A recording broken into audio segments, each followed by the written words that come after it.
Fala, meus amigos, canal Refletindo a Mente de Cristo, esse que vos fala é Eduardo, sempre procurando refletir o Evangelho. Bem-vindos a mais um vídeo do breve Catecismo de Westminster, onde nós podemos estudar de uma forma mais aprofundada as Escrituras Sagradas. Então já vai deixando o seu like e a sua curtida. Se você é novo no canal, peço que você se inscreva apoiando o projeto de pregação do Evangelho através desse canal. Então, hoje nossa aula de número 27 do Breve Catecismo. Pergunta 27. Em que consiste a humilhação de Cristo? Você sabe? Então, bora lá ver comigo, mesmo se você sabe. Se não sabe, vamos estudar um pouco. Resposta. A humilhação de Cristo consistiu em ele ter nascido, isso em condição baixa. Então, como consistiu a humilhação de Cristo? Primeiro, ele nasceu, isso em uma condição baixa. O que significa? Que o Senhor se esvaziou de si mesmo e da sua glória, tomando a forma humana. Isso está em Lucas, no capítulo 2, e versículo de número 7. Você pode comigo acompanhar Lucas, capítulo 2, e verso de número 7. O Senhor tornou-se homem, se esvaziando da sua glória. E deu à luz ao seu filho primogênito, envolveu-o em panos, e deitou-o e envolveu em uma manjedoura, porque não havia lugar para ele na estalagem. Então o Senhor nasceu em uma condição baixa, esvaziando-se de si mesmo, e nisso consistiu sua humilhação. Ter se colocado sobre a lei. Então o Senhor, ele se colocou sobre a lei, ou seja, ele se submeteu à lei, aos mandamentos, para cumpri-los, para a glória de Deus, para que a justiça divina fosse realmente satisfeita nele, ok? O Senhor, ele se colocou, nas mãos do Senhor, de Deus, para oferecer-se por amor de nós. E quando ele faz isso, ele se esvazia da sua glória. E ele, ao nascer, ele nasce sob as condições da lei, ou seja, as condições de qualquer homem. Ele nasce como qualquer homem, e ele também sofre as misérias dessa vida. Então ele também sofreu as misérias dessa vida. Só que nós temos que entender o seguinte, que ao passar por isso, o Senhor, ele não pecou. Ele, como Deus perfeito, ele perfeitamente cumpriu todos os requisitos divinos, e a satisfação da justiça divina o Senhor cumpriu também. A justiça divina que condenava o homem. Nenhum homem poderia satisfazer essa justiça divina. Cristo, Filho de Deus, sendo então, desde a fundação do mundo, o Cordeiro de Deus, ele vem e satisfaz tudo isso. Satisfaz a vontade de Deus, satisfaz a justiça divina. Ele toma o nosso lugar e, na nossa própria condição, se humilhando, ele satisfaz o desígnio de Deus, a vontade de Deus, cumpre toda a lei e sofre também as mesmas misérias que nós sofremos nesta vida. Filipenses capítulo 2, versos 6 e 8, nos diz assim a palavra de Deus. De sorte que haja em vós o mesmo sentimento que houve também em Cristo Jesus, que sendo em forma de Deus, não teve por usurpação ser igual a Deus, mas aniquilou-se a si mesmo, tomando a forma de servo, fazendo-se semelhante aos homens, e achado na forma de homem, humilhou-se a si mesmo, sendo obediente até a morte, e a morte de cruz. Então o Senhor, sendo Deus, ele se humilha, e ele desce à posição nossa.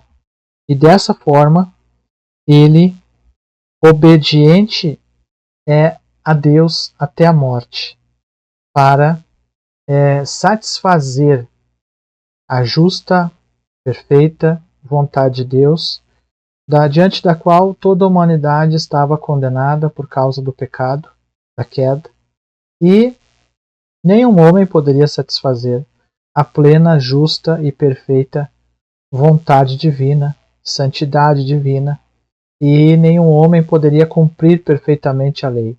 Cristo, Filho de Deus, faz tudo isso e sofre as misérias desta vida. Gálatas, capítulo de número 4 e verso de número 4. Mas vindo à plenitude dos tempos, Deus enviou seu Filho, nascido de mulher, nascido sob a lei do pecado, a lei da condenação, mas em tudo isso Cristo não teve pecado, Cristo não foi em forma nenhuma condenado, ao contrário, ele cumpre tudo isso perfeitamente porque ele era Deus. Estava em um corpo humano, mas a essência, o espírito, a alma era divina. É o ser divino que estava ali, o Deus encarnado se revelando ali na pessoa de seu Filho Jesus Cristo. Isto nossa mente não alcança, é mistério. Sabemos pela fé que assim foi.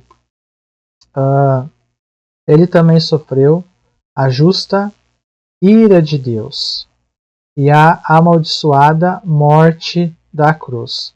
E aqui nós temos que entender o seguinte, que o Senhor, ao sofrer a justa ira de Deus, ele padeceu o que todos nós merecíamos padecer. Entende? Essa é a realidade. Isaías capítulo 53. Todos nós merecíamos a morte. Essa é a verdade. Verso de número 6.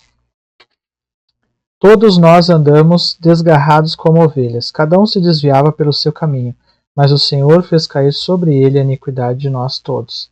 Então, eu e você, toda a humanidade merecia a morte, a condenação eterna. Porém, Cristo, ele padeceu isso, ele sofreu em nosso lugar a condenação, para que, através dele agora e do seu sacrifício pela fé, nós sejamos agora então reconciliados com Deus. Deus derramou sua ira santa sobre seu Filho amado por amor da humanidade. Então, eu e você merecíamos o quê? A morte e a condenação eterna por causa dos pecados, e isso é uma justa condenação divina sobre nós por causa dos nossos pecados. Porém, Cristo, ele padece em nosso lugar, ele sofre em nosso lugar a justa condenação do Pai, a justa condenação divina que nós merecíamos. Ele sofre a ira divina na cruz, quando o Pai, então, o desampara ali. O Pai se separa dele ali, e ele fica solitário ali, e a ira divina é derramada sobre ele ali. Cristo padece, então, essa separação do Pai. E esse foi o maior preço de sofrimento que o Filho padeceu. Ficar ali solitário, Filho de Deus, o Deus vivo, separa-se. A segunda pessoa da Trindade fica ali sofrendo, separado, e o Pai vira as costas para ele, e o Espírito vira as costas para ele e ele fica solitário ali. Isso é mistério, mas isso ele padeceu. E era isso que eu e você merecíamos, o desamparo e a condenação eterna. Mas ali Cristo padece isso, por isso que ele ora no jardim, passa de mim esse cálice. O cálice era sofrer a ira divina e ser desamparado pelo Pai, que desde a eternidade esteve uno com ele na Trindade, em essência um Deus, consistindo em três pessoas, subsistindo em três pessoas. E esse era o grande sofrimento que ele no Getsemane antevia, ser separado do Pai. E quando acontece isso, então a ira de Deus derramada sobre ele é. E dessa forma, ele também, ao morrer, ele também sofre a morte que eu e você merecíamos, né? Além de ter a justa ira de Deus derramada sobre ele que eu e você merecíamos, ele sofre também a morte durante certo tempo. Ele fica ali debaixo do poder da morte durante certo tempo, padecendo o que eu e o que você, nós merecíamos. E assim o Pai moe o seu Filho. O seu Filho padece em nosso lugar e é moído pelo Pai em nosso lugar. Mateus 27, 46. E perto da hora nona, Jesus em alta voz exclamou: Eli, Eli, lema sabachthani, isso é, Deus meu, por que me desamparaste? Também, Gálatas, capítulo de número 3, e verso de número 13, que vai nos dizer o seguinte: Cristo nos resgatou da maldição da lei, fazendo-se maldição por nós, porque está escrito: Maldito todo aquele que for pendurado no madeiro. E 1 Coríntios, capítulo de número 15, verso 3 e 4, que nos diz o seguinte: Porque primeiramente vos entreguei o que também recebi, que Cristo morreu por nossos pecados segundo as Escrituras, e que foi sepultado e ressuscitou ao terceiro dia, segundo as Escrituras. Mas tudo isso o Senhor padeceu, mas nada disso segurou ele. Ele padeceu tudo, mas também venceu. Venceu para a glória de Deus, para conquistar a salvação para a humanidade, para os seus eleitos.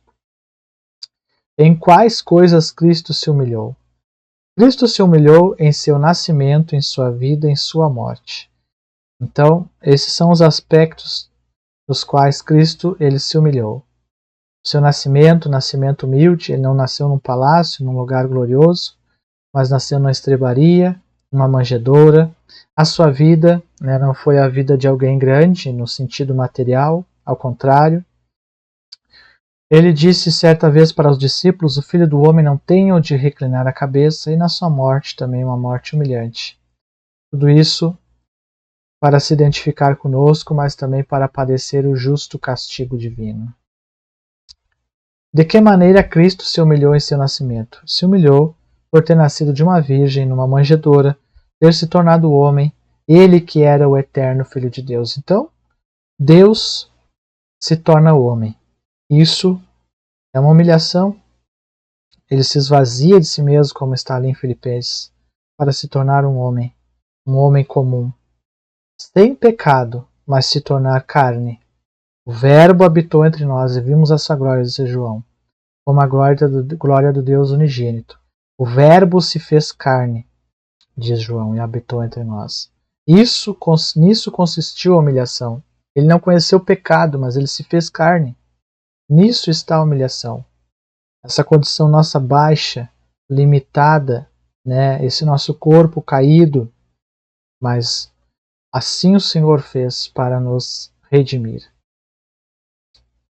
De que maneira Cristo se humilhou em sua vida?